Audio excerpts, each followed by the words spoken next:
around really fast just to see if you have it to make sure that I get you credit for it. Because it's always a bummer if you guys have a homework that you've done and you don't get points on it. How lame is that? Do all these answers look weird? Yes. Yeah, there's that weird square thing. But did the box work? Yes. No. No? Yes. Well, we're going to look at a couple examples. Maybe the box did work for you. Maybe you were trying to use the shortcut. Let's see if you got any of them wrong. We can go over questions. So I do have some extra examples just to catch us up. Maybe some of you are trying to use the shortcut. Maybe some of you that are like, whatever, I got the box, or I got the X, and it works.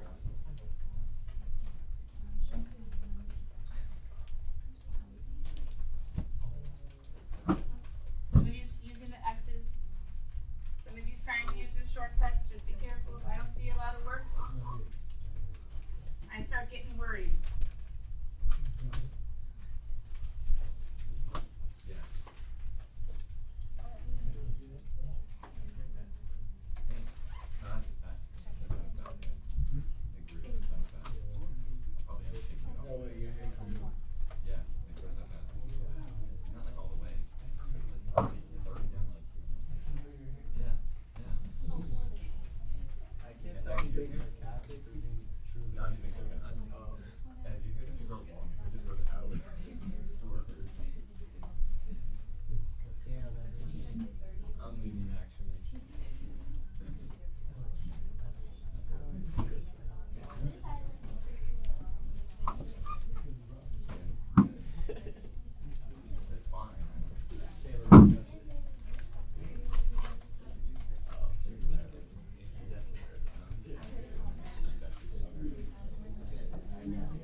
Yes.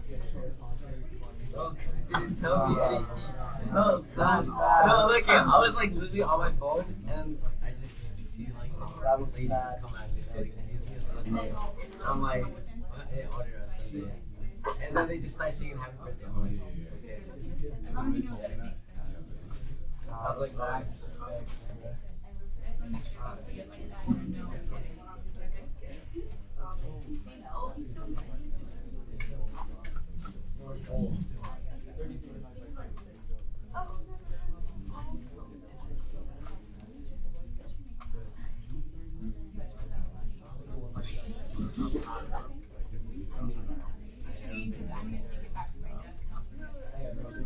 No, me. Why? How?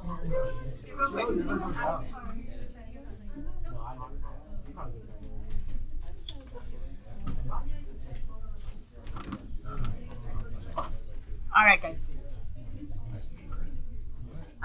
Kiddos, if you don't mind, I'm going to pause the video real quick. Like, we want positive for you, not negative. So, the more that you can contribute to the positive and stop contributing to the negative, just take it as a personal challenge. Because it's way more fun to teach kids that are fun to teach. And the teacher can have more fun, the classes can have more fun, but you guys have to rein yourselves in a little bit, okay? So, homework. We were able to grade. I want to go ahead and go over questions if you have them, but guys, I also have some brand new examples because it's been a weekend. We might need to just kind of review some of these weird ones before kind of just starting to tackle, well, one new thing called grouping. What do we do if there are four? Like, what? Four? You kidding me? Like, we just barely got got down when there are 3. And then we realized, okay, sometimes there can be 2, but what do you do with 4?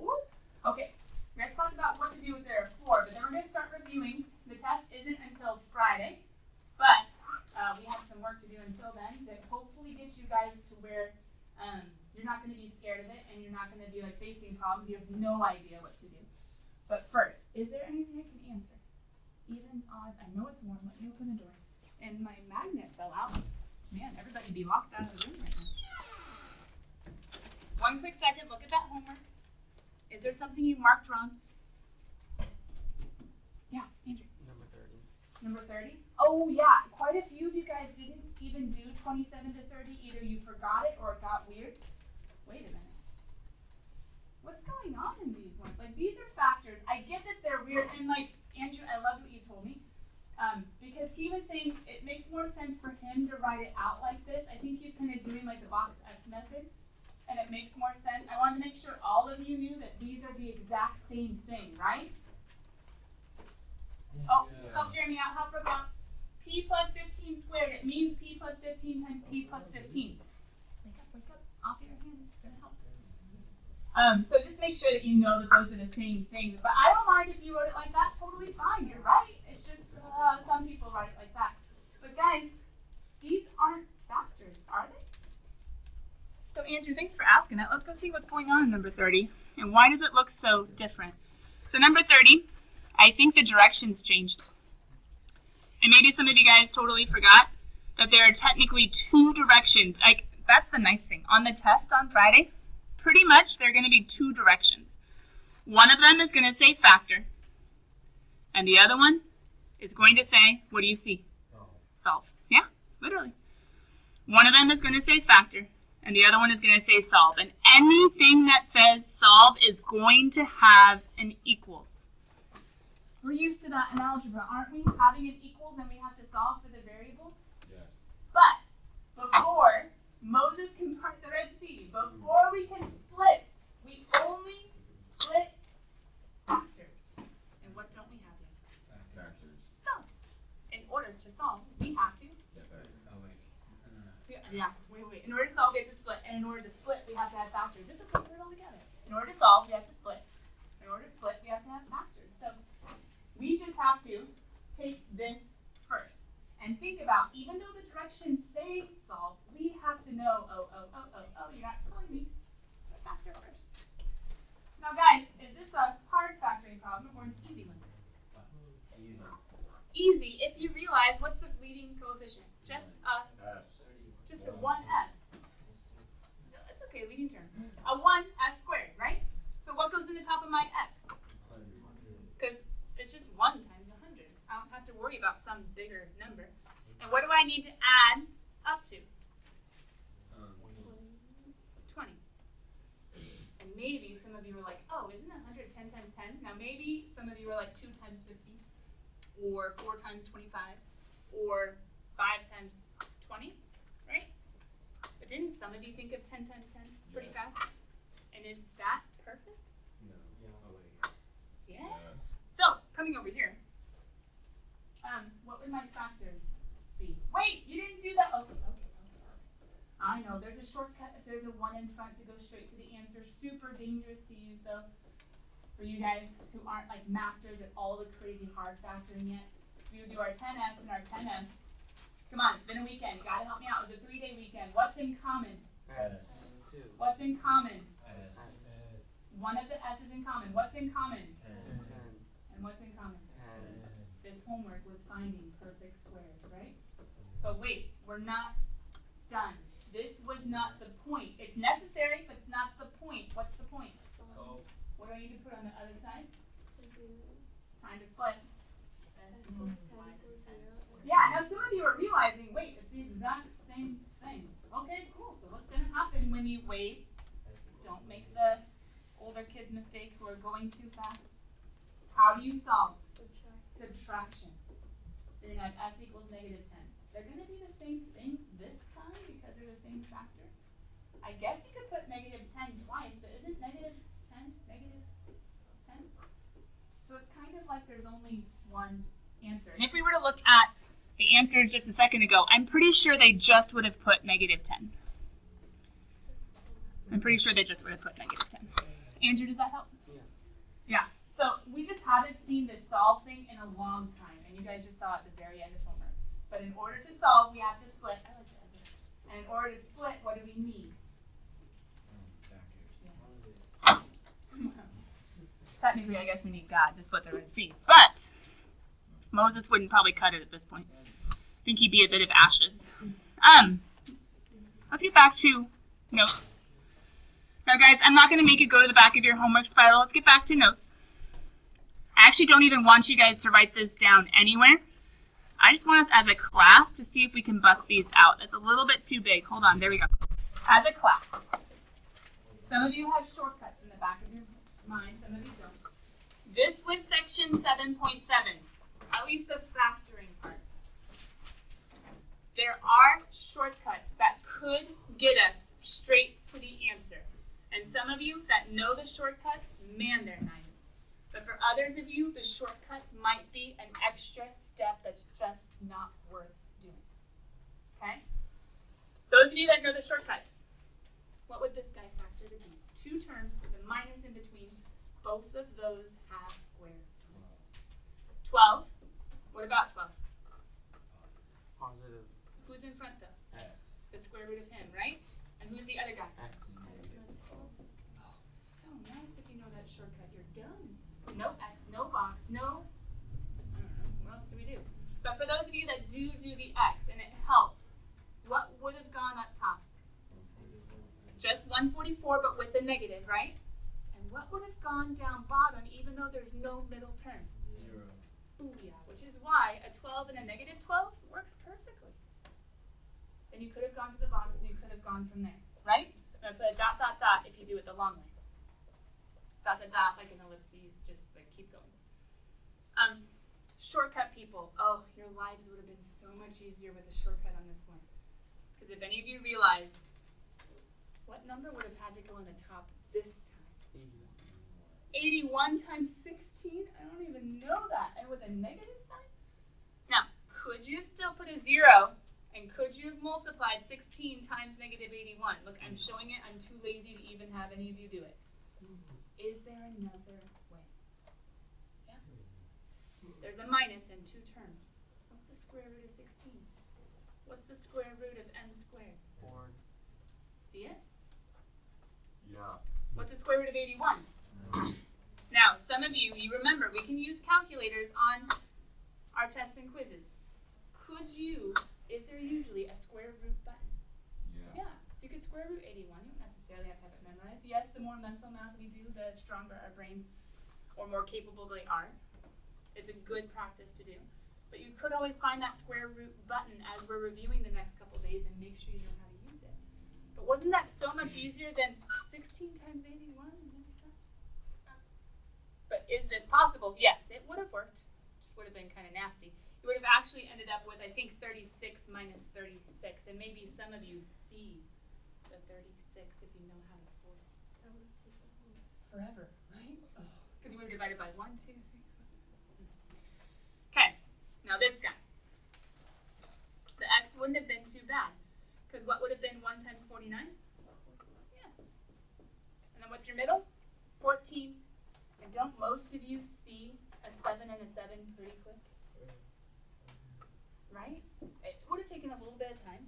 But a 7 and a 7, and I don't even need a negative, because look, 7 plus 7 is 14. 7 times 7 is 49. If we had done the box, well, some of you also saw a squared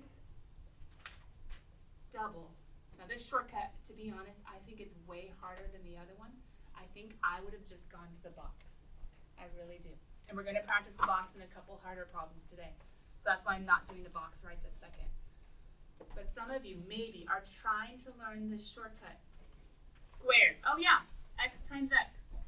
Squared. Yeah, 7 and 7. Does it work? Would you have had a 7x and a 7x to become 14x if you put plus and plus? Yeah. Yeah. Only because it's a shortcut. Well, plus I kind of did some of this in my head. But the x would have worked. The the box would have worked. You would have gotten 7x and 7x, and it would have been perfect as you factored out what was in common. And then, Andrew, how could you have rewritten this? How would the book have done it? X plus 7 to the second power. Yeah, to the second power. Good book ethic. Now, this x would not have been hard. This box would not have been hard if you know how to factor. But guys, check it. For number 4, wouldn't you have had to multiply 9 times 25?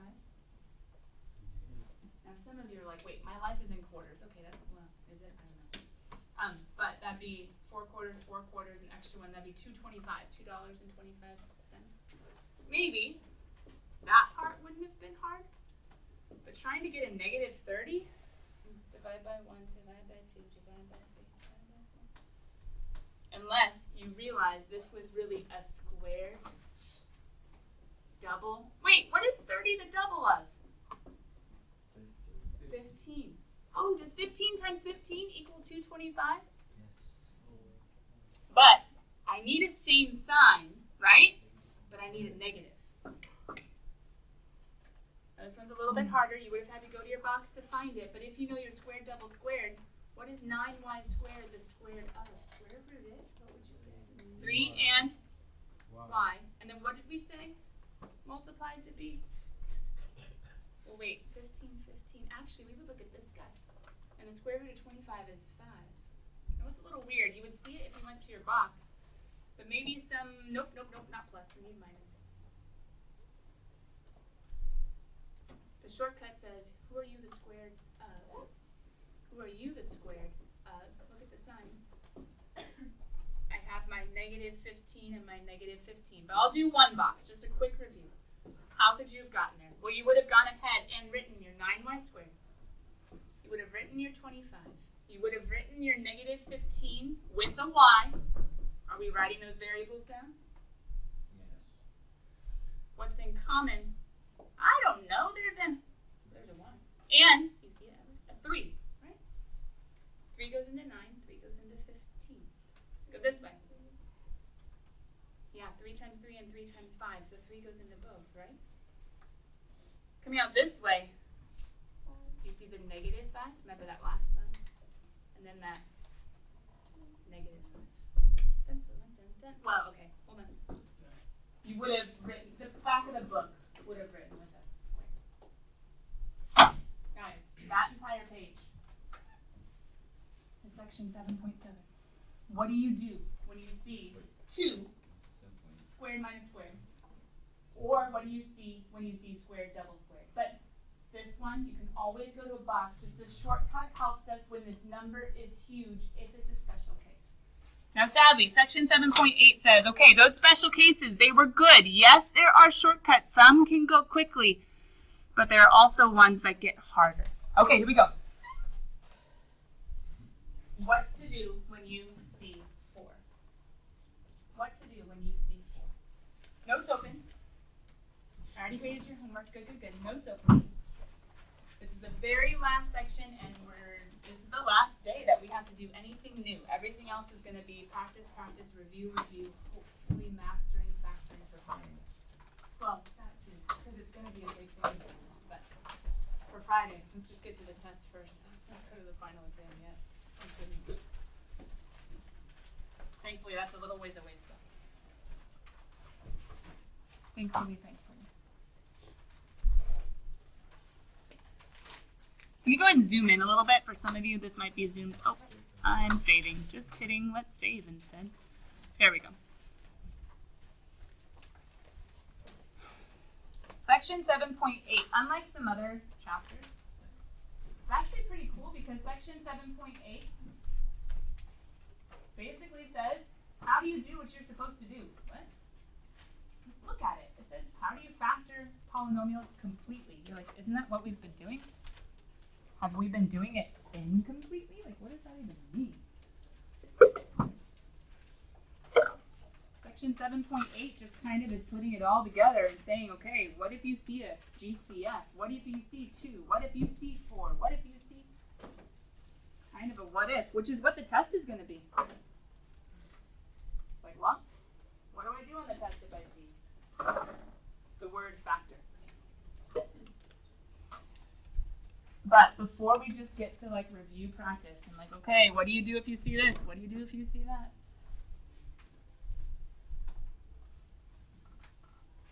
Before you get to review, which part of homework is just review, we have to talk about what do you do if you see 4?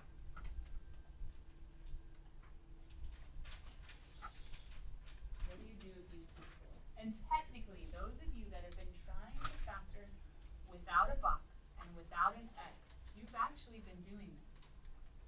Well, as long as you've been actually solving for the factors and not just kind of writing down answers. But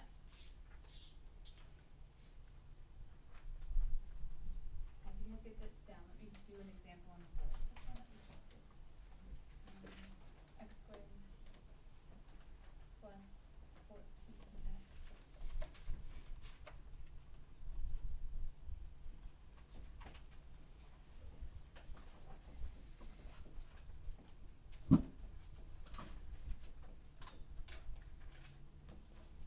In Algebra 2, which I know is still kind of a little ways away for some of you. In Algebra 2, they teach factoring not with a box, but with this word called, man, that's an awful G, this word called grouping.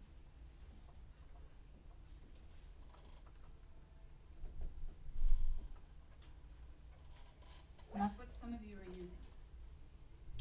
In Algebra 2, they teach factoring, but with this word called grouping. And maybe I should use a harder example. Maybe I should use the one that had, what was it, 9 and 81? That was an awful one. Or maybe the 9 and 25. Let's do that one.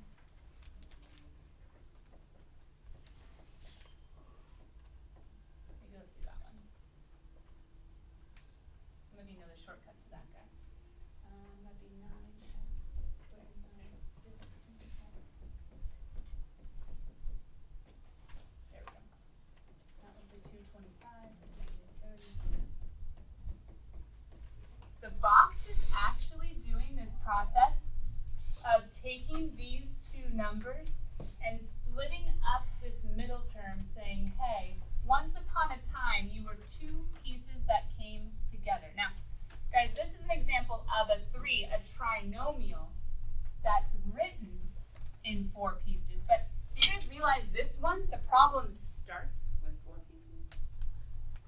And then you can't put any of them together because none of them are like terms. It's a little different, but it's still super similar.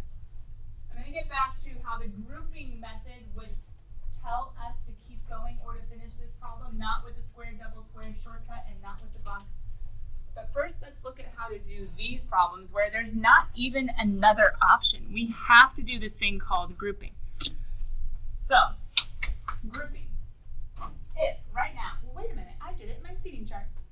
I've already grouped you. How have I grouped you? Into groups. Yeah, literally, right? Like these 3. Group number 1 is supposed to work together. Group number 2, group number 3, group number 4, and 5, and 6, and I kind of back there 7, who are all spread out today, by the way. What have I also done in your cell phone seating chart on test days? Group them. Right? The group 1 kids, although that card is missing, and the group 2, although that poor person never had a card, and group 3, and group 4, and group 5, and group 6, and group 7. You guys are the biggest class I've had in a while. I grouped you. What does grouping mean? It's like sectioning off, right? Sectioning off, sort of. Putting them in groups. So here's how you do grouping. You literally say, is anything in common with everybody? No. Does everyone have an X? No. Does everyone have a 2? Yeah. Well, not like a 2 in front, right? So not everyone has an X, not everyone has a 2. So we can't pull out a GCF, but what if we were to look at them in groups? And just to say, hey, what about you 2? Now, actually, I don't like showing the parentheses right away because some of you are like, oh, you just got a factor. No, I didn't. I was grouping. So sometimes I show grouping with what's called a brace in math. It's like a little like a parenthesis kind of. But I kind of like it because it's like putting them together and saying something's going to happen to them. Now, you don't necessarily have to use that if you don't want to. Some of you, it's like those little birds you used to do in the sky. You know what I'm talking about? Like the ocean waves. Oh, there's a mountain. Anyway. Anybody can run for a sunset. But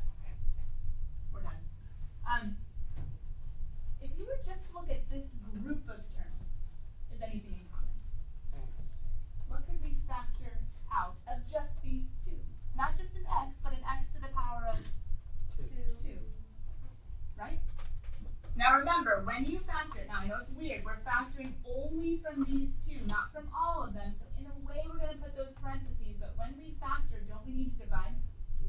Yes. Okay, so when we divide, I know my little brace just got overwritten. X cubed over x squared. If I have x cubed over x squared, exponent properties say subtract because some of them reduce. How many x's are left? Yeah, just x to the power of 1. When I divide 3x squared by x squared, what's left? Yeah, just the 3 because the x squared went away.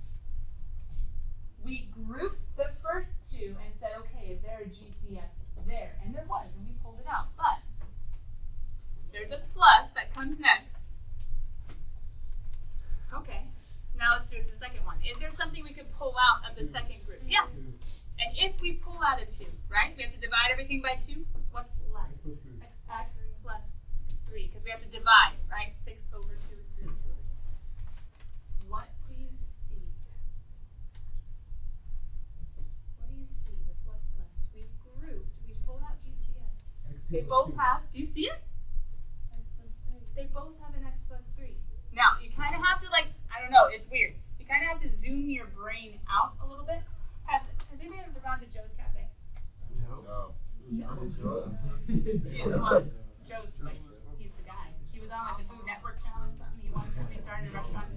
Literally, Joe's, like, the main guy, the owner of the restaurant. But coming back, stop. Someone's allowed to be named Joe. In Joe's Cafe, if you've ever been there, up on the walls there are these pictures. And the pictures are kind of like a, can you guess what this is? It's a zoom stop. It's a zoomed in slice picture glance of something. If you haven't been to Joe's Cafe, you should go and look at the pictures on the wall. They're zoomed in. You're like, what is that? And you're trying to guess. Like, the waiters all know what they are. So you're like, is that what I think it is? Anyway, it's a zoomed in picture. Because if you zoom in, zoom in, zoom in, zoom in, zoom in, you can't always tell what it is. Sometimes you have to zoom out, right? I kind of need you guys to zoom out on these. I need you to stretch your brains just a little bit because we are about to factor what's in common. It's just going to be bigger than you're used to. Do you see that both of these, look at the plus, right? On either side of the plus, doesn't this one have an x plus 3? And doesn't that one have an x plus 3? The GCF is x plus 3. The GCF is a binomial. So this is going to be weird, but check it. I am going to factor out. Now, technically in math, if there are parentheses everywhere, we actually start using brackets. I am going to factor out an x plus 3, and anytime I factor out, I have to divide. Now, this math, guys, to be honest, is getting a little bit crazy and out there from what you've seen before. But I'm factoring out the x plus 3. He's going to be the whole thing, the whole binomial is going to be in front. My question is, can you see what's left when I factor him out? The 2 is left on this side of the plus. And what's left on this side of the plus? The x. You see it?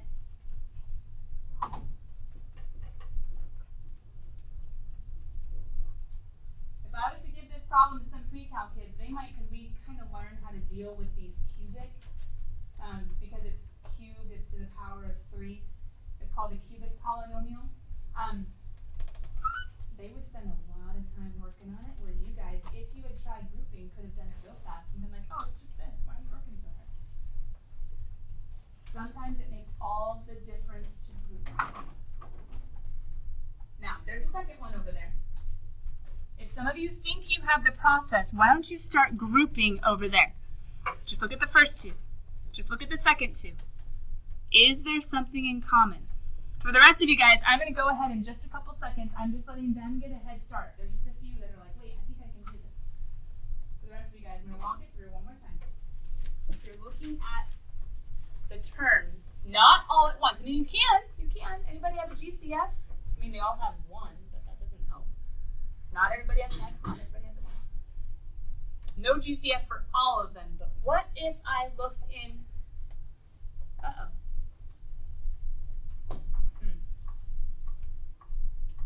Does he have a GCF?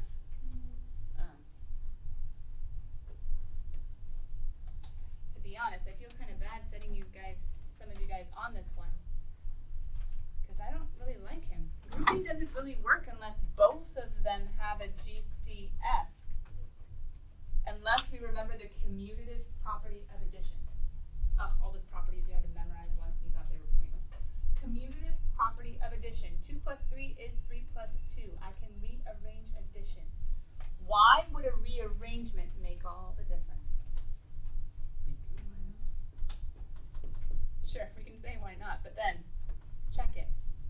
If I tried to group, nothing was in common there. I mean, there was. You could pull out an X. Nothing was in common there, but what can I do now? Is there something in common with the first two? Is there something in common with the next two?